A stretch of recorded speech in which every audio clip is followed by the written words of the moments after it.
Tuesday morning at City General Hospital began like any other. Crowded hallways, rows of gurneys, the smell of disinfectant battling the anxious sweat of the patients. It was the kind of place where people arrived carrying not just illnesses, but fragile hopes and deep-seated fears. Amidst the throng, seated in a faded blue plastic chair, sat Mrs. Carmen Rodriguez. She was 72, with hands that told stories. Hands that had held 5 children in their infancy, sewn countless school uniforms late into the night, and prepared thousands of meals from simple ingredients transformed by love. Now, those same hands trembled slightly as she clutched a yellowed envelope containing medical documents she couldn't quite read but knew were vital. Carmen had been there since 5 a.m. She'd taken 3 different buses, leaving home before dawn to secure one of the limited appointment slots with the cardiologist. The doctor at her local clinic had deemed it urgent, something about her heart, tests, and technical jargon she pretended to understand by nodding along. All she knew was that lately she'd been experiencing strange fatigue, a shortness of breath that wasn't from exertion, but something deeper. The clock on the wall read 10:30 a.m. when the receptionist, a young woman with her hair pulled back tight and a perpetually irritated expression, barked for the 3rd time. "Next!" Carmen slowly rose, adjusting her worn synthetic leather purse, and approached the counter. "Good morning, sweetie. I'm here for my appointment with Dr. Henry," Carmen said softly, extending the papers. The receptionist didn't even look up from her computer screen. She snatched the documents, tapped a few keys, and frowned. "You're not on the list for today." Carmen felt her heart pound, the very heart that had brought her here. "How is that possible, honey? I made the appointment 2 months ago. Look, here's the note." She rummaged in her purse, pulling out a piece of paper, folded and unfolded countless times, on which she'd meticulously written, "Dr. Henry, Tuesday, 10:30 a.m." "I don't care what you have written down. It's not in the system. Next!" A man in a suit behind Carmen stepped forward, but she remained, confused. "But honey, I left home at 4 in the morning. I took 3 buses. Couldn't you double-check?" The receptionist sighed with exaggerated irritation. "Ma'am, I told you, it's not in the system. You'll have to reschedule. Next!" Carmen felt her legs weaken. It wasn't just the missed appointment. It was the bus fare she lacked for the return journey. It was her meager savings, barely enough for her blood pressure medication. It was her daughter who'd taken time off work to accompany her and would now face trouble with her boss. It was, above all, the feeling that she, like so many others, was invisible within a system designed to care for her. "Next!" The receptionist's voice cut through the air once more. Carmen took a step back, feeling the floor give way beneath her. Some people in the queue began to show impatience, sighing loudly, checking their watches. A younger woman whispered something about an old deaf lady to her friend. Carmen heard. She always heard. Then a different voice echoed down the hallway. "Carmen Rodriguez?" Everyone turned. From the end of the corridor, a man in a white coat walked toward the reception desk. He was tall, with graying hair and simple wire-rimmed glasses. There was something about his demeanor that commanded respect, not the arrogance of superiority, but the serenity of someone who had seen much of life and learned to value each person who crossed their path. "That's me," she replied, her voice barely a whisper. The doctor approached, completely ignoring the receptionist, who now stared at him in surprise. "Mrs. Rodriguez, you're here for our appointment, aren't you?" "I was, doctor, but this young lady said it wasn't in the system." "Of course it is." He addressed the receptionist firmly, but without aggression. "Miss Patricia, I need you to check again. Mrs. Rodriguez has been my patient for 3 years. Our appointment was scheduled personally by me 2 months ago." The receptionist, now visibly embarrassed, tapped some keys on the computer. Her fingers moved faster, almost nervously. "Oh, there it is. Sorry, doctor, it was on a different screen." Carmen felt a wave of relief mixed with indignation. The appointment had always been there. The receptionist simply hadn't bothered to look properly, perhaps judging that a simple lady in humble clothes and shy demeanor didn't deserve the same treatment as other patients. But Dr. Henry wasn't interested in humiliating anyone. He turned to Carmen and offered his arm. "Shall we go, Mrs. Rodriguez? We have much to discuss today." As they walked down the corridor, Carmen couldn't speak.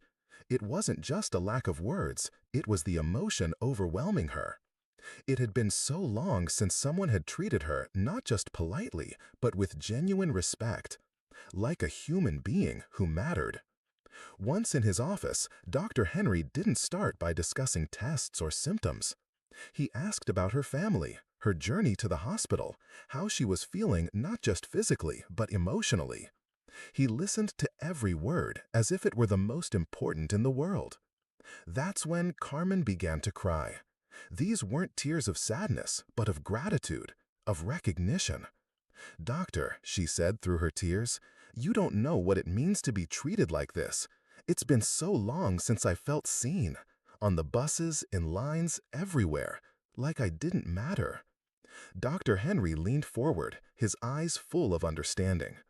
"Mrs. Carmen Rodriguez, you raised 5 children, worked your whole life, took care of your family, paid your taxes, built a respectable life. You not only matter, you're essential. And anyone who doesn't see that needs to learn to see better." At that moment, Carmen felt something she'd forgotten, her own worth. Not worth based on money or social standing, but the intrinsic value of a life well lived, of a person who had given everything to others and deserved, at the very least, to be treated with basic dignity. The appointment lasted an hour. Dr. Henry explained each test, each procedure, each medication. He drew simple diagrams for her to understand how the heart worked, why she felt so tired, and what precautions she should take. He wrote everything down in clear handwriting with detailed instructions for her to show her children. When they left the office, something had changed, not just in Carmen, but in the entire atmosphere of the place. Other patients had observed the scene. Some young doctors, likely residents, had witnessed how Dr. Henry had treated his patient.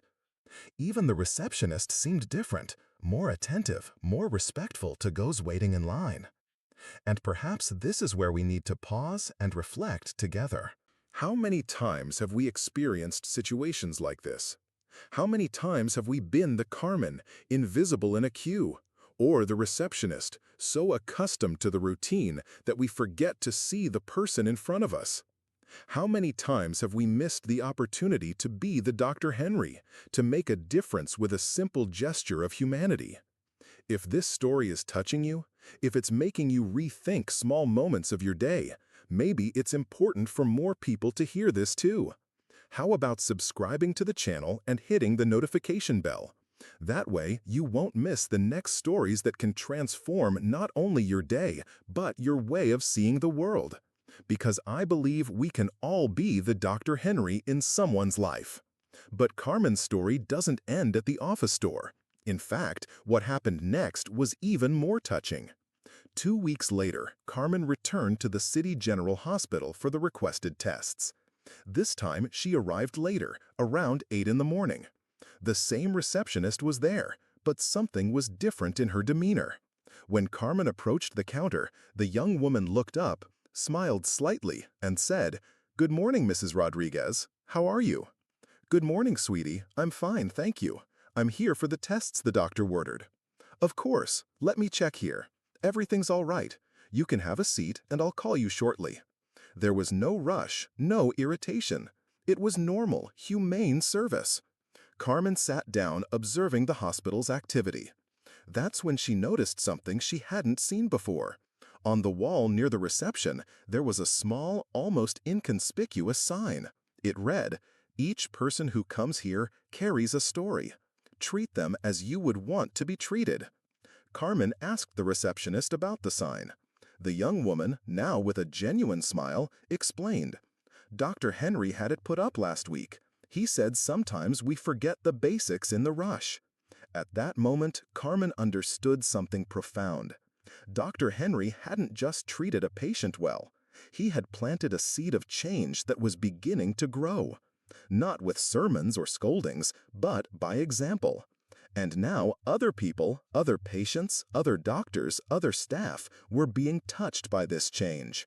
During the tests, Carmen met Mrs. Rose, an 85-year-old woman who was there for a routine checkup. The two started talking in the waiting room, and Mrs. Rose shared her own experience. "You know, Carmen, I've been coming to this hospital for 5 years. I always felt like a number, just another old lady in line. But in recent weeks, something has changed. People are more attentive, more patient. I don't know what happened, but it's different." Carmen smiled. She knew exactly what had happened. A small act of dignity had created ripples that were spreading throughout the place. Like a stone thrown into a lake, the circles expanded, touching people who didn't even know about the original appointment, the rude receptionist, or the doctor who decided to make a difference. After finishing the tests, Carmen found Dr. Henry in the hallway. He was with 2 residents, apparently explaining some procedure. When he saw her, he interrupted the conversation and approached. "Mrs. Rodriguez, how were the tests?" "Very well, doctor. I wanted to thank you." "You don't need to thank me. How are you feeling?" "Better, much better. Not just physically, doctor. I feel seen, respected." Dr. Henry smiled, but Carmen noticed that the 2 young doctors next to him were paying attention to the conversation. It was as if he were giving a practical lesson in humanity.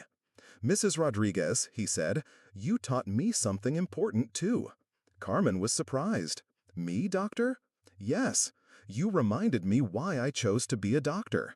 Not just to cure diseases, but to care for people, whole people, with their stories, their fears, their hopes." At that moment, one of the residents approached. He was a young man, probably the same age as Carmen's grandson. "Excuse me for interrupting, Dr. Henry. Mrs. Rodriguez, I was here on the day of your first appointment. I saw what happened at the reception." Carmen felt embarrassed, but the young man continued. "I wanted to apologize, not for the receptionist, but for all of us who were there and didn't do anything. You," he addressed Dr. Henry, "made me realize that being a doctor is much more than diagnosing and prescribing medication." Dr. Henry put his hand on the young man's shoulder. "Dr. Peter, medicine is also learned by observing, reflecting. Each patient is a teacher." Carmen felt her eyes well up again. It was unbelievable that a simple doctor's appointment had become something so big, so significant.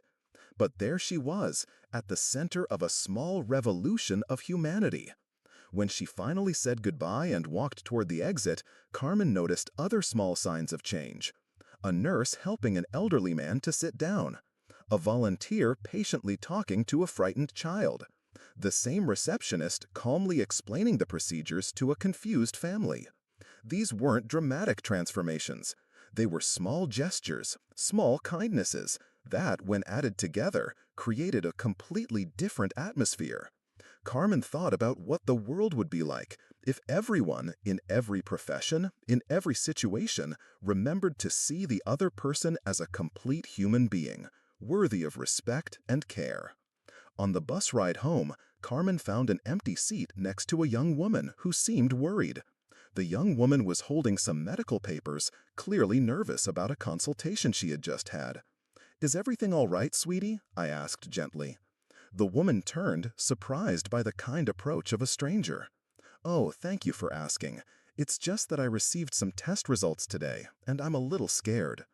Carmen smiled, and during the 40-minute ride, talked to the young woman, reassuring her, sharing her own experience, reminding her that doctors are there to help, that tests sometimes scare more than they should, that life always finds a way to surprise you positively.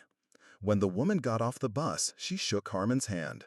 "Thank you so much. You don't know how much you helped me today." Carmen smiled. She was beginning to understand that just as Dr. Henry had done for her, she too could make a difference in other people's lives. You didn't have to be a doctor or have a special profession.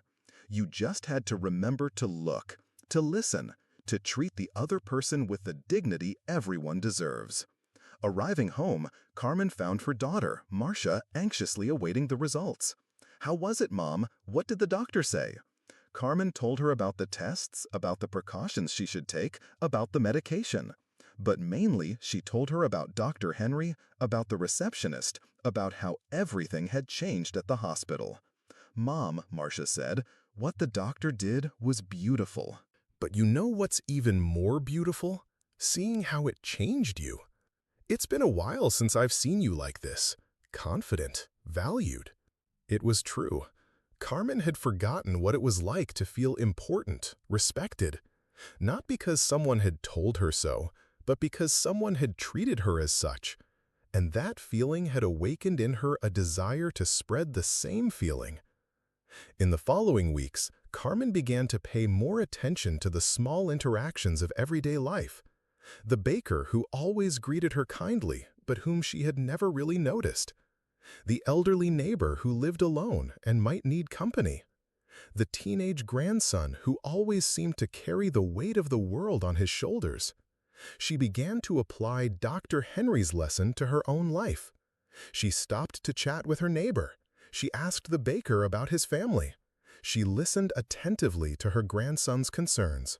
Small gestures that, she discovered, made a difference not only for others, but for herself as well. A month later, Carmen returned to the hospital for her follow-up appointment. The tests had come back normal. The fatigue was just a reflection of mild anemia, easily treatable. But more important than that, she arrived at the hospital feeling at home. The receptionist greeted her by name. Dr. Henry welcomed her with the same kindness as always. Other staff members who had witnessed the first appointment smiled upon seeing her. It wasn't special treatment, it was the treatment all patients were beginning to receive.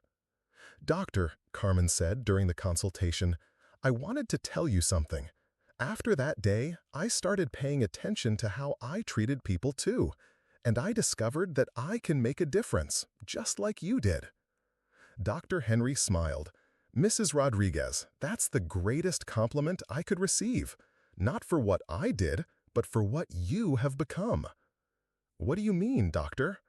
"You remembered who you always were, a kind, caring person who matters, and now you're spreading that around. It's like a good virus, you know? It goes from person to person." Carmen laughed. "A good virus, I like that." That's exactly it. Kindness is contagious. Respect is contagious. Dignity is contagious. And you're helping to spread this epidemic. Leaving the appointment, Carmen found the same scene as always: crowded corridors, anxious people, worried families. But now she saw everything with different eyes. She saw opportunities to smile, to help, to make someone feel less alone. She sat next to a young woman holding a small child who clearly didn't know where to go. "Can I help, sweetie?" Carmen asked. The woman explained that it was her first time at the hospital, that she didn't quite understand how the ticket system worked, that she was worried about her son, who had become unwell during the night. Carmen spent the next 20 minutes patiently explaining how everything worked, reassuring the mother, playing with the child to distract her. When she finally said goodbye, the woman held her hand. "Thank you, Mrs. Rodriguez. You were an angel today." Walking to the exit, Carmen reflected on the word angel. She didn't feel like an angel. She felt like an ordinary person who had learned a simple but powerful lesson. We all have the power to improve someone's day. We can all choose to see the other as a human being worthy of respect and care. And perhaps that's the true message of this story. We don't need to be renowned doctors or have positions of power to make a difference. We just need to remember our own humanity and recognize the humanity of others. Carmen arrived at the bus stop with a smile on her face. Not because her health problems had vanished or because her financial situation had magically improved. She smiled because she had rediscovered something the world sometimes makes us forget: that every person matters, that every life has value, that every story deserves to be heard and respected. The bus arrived, packed as usual. Carmen boarded, paid her fare, and looked for a place to stand. A young college student, seeing her struggle, stood up and offered her his seat. "Thank you, son," Carmen said, sitting down. "You're welcome, ma'am. My grandmother always taught me to respect my elders." Carmen smiled, thinking about how small lessons of humanity pass from generation to generation, sometimes dormant for a while, but never completely disappearing. There's always someone ready to remember, to reignite, to make a difference. During the ride, she observed the people around her. Each one carried their own story, their own fears and hopes. The man in a suit nervously talking on the phone about some important meeting. The student reviewing notes for an exam. The mother trying to soothe her crying baby. They all deserved the same respect, the same dignity she had received from Dr. Henry. And they all had the capacity to offer that same respect to others. When she got home, Carmen found a letter in her mailbox. It was from the hospital, an invitation to participate in a patient care humanization program. Dr. Henry had suggested her name to share her experience with staff and medical trainees.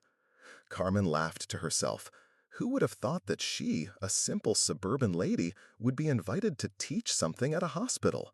Not about medicine, of course, but about something perhaps more important, about how to treat people like people. 2 months later, Carmen was in a hospital training room, facing 15 staff members and resident doctors. She had prepared a speech, but when the time came, she decided to simply tell her story.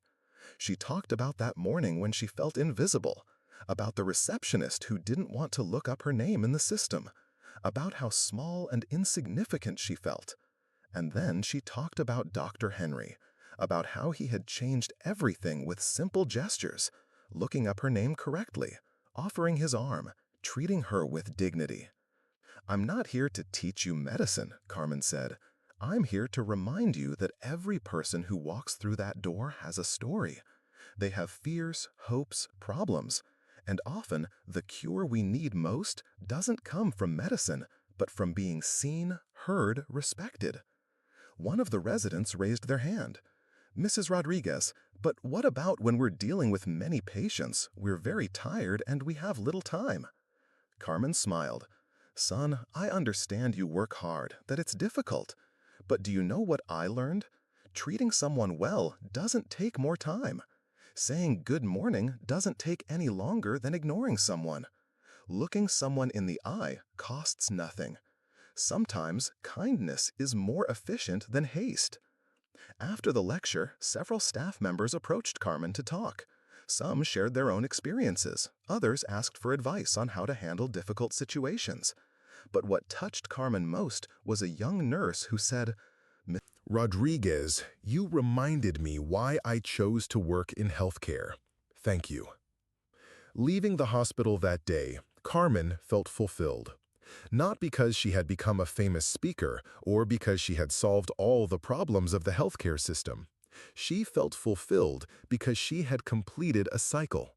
She received dignity, learned from it, and now she was spreading it. Walking to the bus stop, Carmen realized that her story had transformed. It was no longer the story of a lady who was poorly treated at a hospital. It was the story of how small gestures of humanity can create waves of change that spread far beyond what we imagine. And perhaps that's the real lesson Carmen learned, and that we can all learn. Each of us has the power to be the Dr. Henry in someone's life. Each of us can choose to see the person in front of us, in the bank line, in customer service, in the classroom, at work, as a complete human being, worthy of respect and care.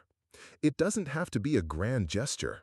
It can be a genuine smile, a "how can I help you?" said sincerely, a moment of real attention.